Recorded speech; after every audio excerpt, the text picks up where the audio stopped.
Herkese merhaba arkadaşlar. Yeni video ile karşınızdayız. Bugünkü videomuzun konusu ne aşkım? Yeni çıkan Daha 17'yi konuşacağız. Daha 17'yi konuşacağız. Hı hı. Gerçekten güzel reyting alıyor. Hı. İzleyiciler çok beğenmiş. Hı hı. Biz de izledik. Yorumlamaya geldik. Evet. Öncelikle tabii ki ne yapalım? Videoyu beğenip hype vermeyi unutmazsak. Çok Seviniriz. seviniriz. O zaman hiç zaman kaybetmeden Evet. hadi başlayalım. Aşkım en çok konuşulan konuyla başlamak Hı hı. istiyorum.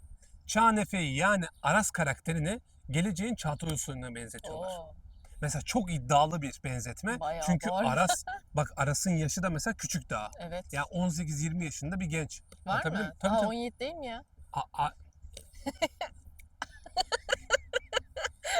Öyle. Ama öyle dediler.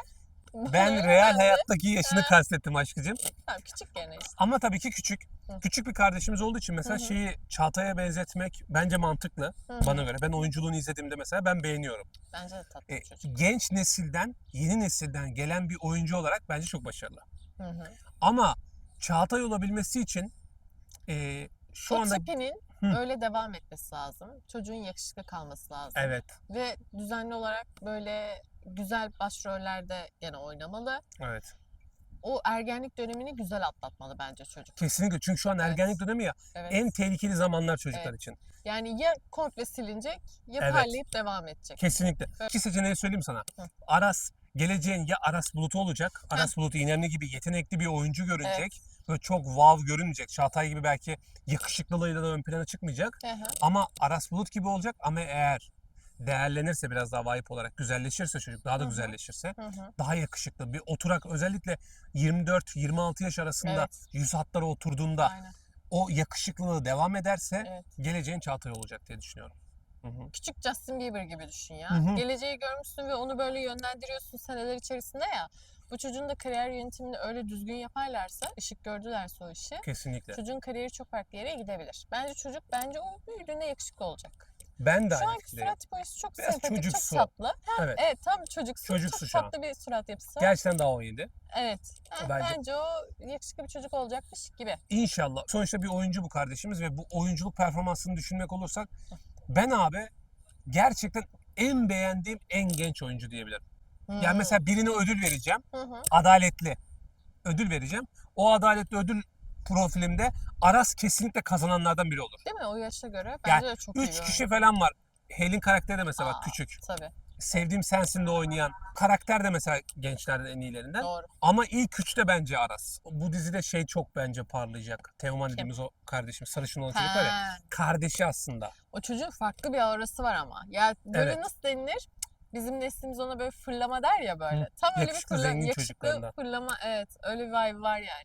Sarışın marışın ya, bir de saçları uzun falan. Tam bir fırlama %100. profili yani. Peki Heh. kast olarak baktığında biz hani yeraltıya yorumladığımızda şey dedik ya, kastları böyle izleyiciyi cezbetmek üzerine biraz güzelliği ön plana alarak seçtikleri hep kastlar oluyor ya yeraltında mesela özellikle. Evet. Mesela bu dizideki kastlar da öyle mi sence? Yok.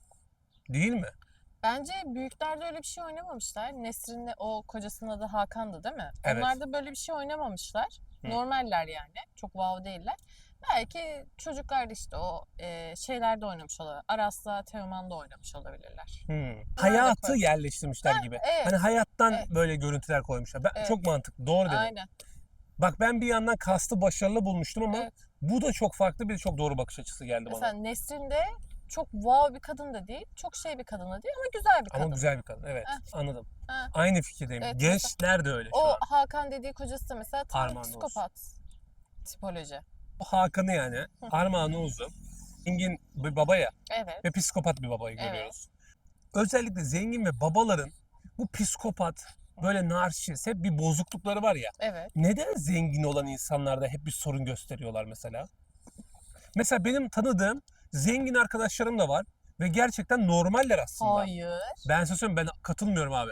Bak buradan şey Ömer'e söyleyeceğim. sesleniyorum. Kardeşim sen gayet iyi bir çocuksun. Alakası bile yok dediğinin. Bir, fakir zaten daha psikopat. O ayrı mesele.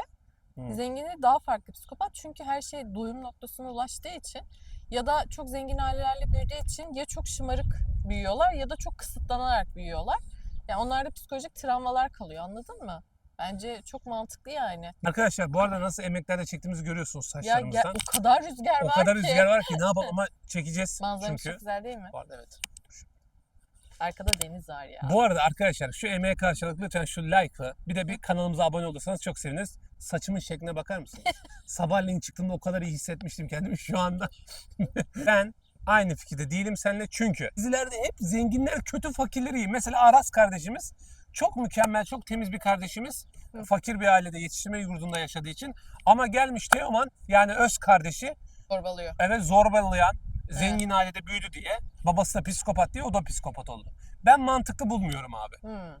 Ben olayın tamamen ailenle alakalı. Bence maddi durumunla alakalı değildir psikopatlık. Tamam işte dediğin doğru. Zengin ailede olup böyle şeyler yaşayıp psikopat olan da var işte. Var ama Tamam.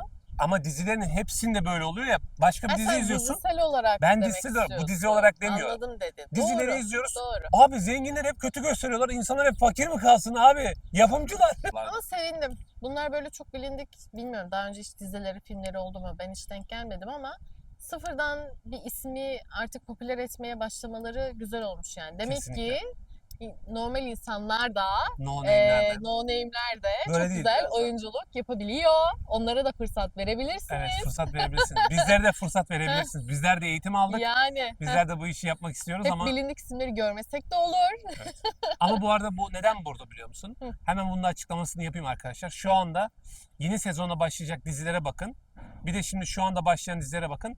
Yaz işlerinde her zaman no name isimler olur. Çünkü Çok güzel. Evet. kaşeleri düşürürler. Yaz işlerinde reklamlar az olur. Reklamlar azalır. Reytingler azaldığı için de otomatikman yapımcılar der ki yaz işlerimiz risklidir. O yüzden çok para harcamadan oyuncu kaşelerini düşük tutabileceğimiz seviyede oyuncular alalım. Diziyi reytingleriyle birlikte götürebilecek rakamları döndürsün. Şu anda Çağan'ın aldığı parayı maksimum söyleyeyim sana. Bak maksimum alabileceği para 500 bin. Bak maksimum. Nesrin'le Armağan da 500 aldı. 1,5. Çağatay 2 alıyor. Minimum. Minimum. Doğru. Yani şu andaki 3 başrol oyuncusunun tek parasını Çağatay alıyordu. Ne oluyordu? Dizi tutmuyordu. Çünkü reklam dönmüyordu. Şimdi yazın bunu bilerek yaptılar yani. Doğru. Bu dizide beğenmediğim bir şey de var. Şimdi eleştirme vakti. Ne var? Şimdi ben yetiştirme yurdunda yaşıyorum. Ben Aras'ım. Tamam. Bana bir mesaj geliyor. Bir haber veriyorlar biri. Kardeşimi bulacağım. Hı. Yavrum sen neyle geçiniyorsun? Allah mı veriyor sana parayı? Tövbe estağfurullah. Sen Bodrum'a başka bir yetiştirme yurduna transfer oluyorsun. Hı.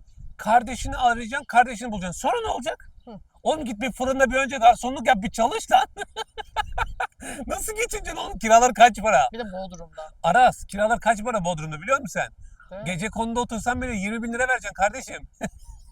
Doğru. Konunun mantıksızlığına bak. Evet, mesela. bir tık orası eksik Çok olmuş. mantıksız. Yani ne bileyim mesela bir yardım aldığı amcası olsaydı. Hı.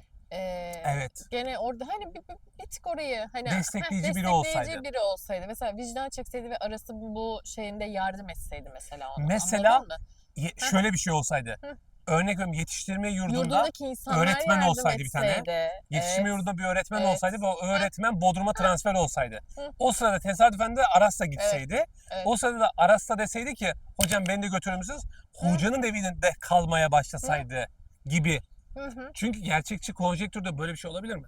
İmkanı yok Bugün kardeşim. biz bile İzmit'e gelirken 40 kere düşünüyoruz. Bilet Evet. paraları olmuş 300 TL. Yani bir de yaşamak ve bir çocuk kardeşini bulacaksa onunla o yaşayacaksın herhalde. yaştaki bir insan. Bir de daha 17 bir de Daha yani. 17. Daha 17'de yani.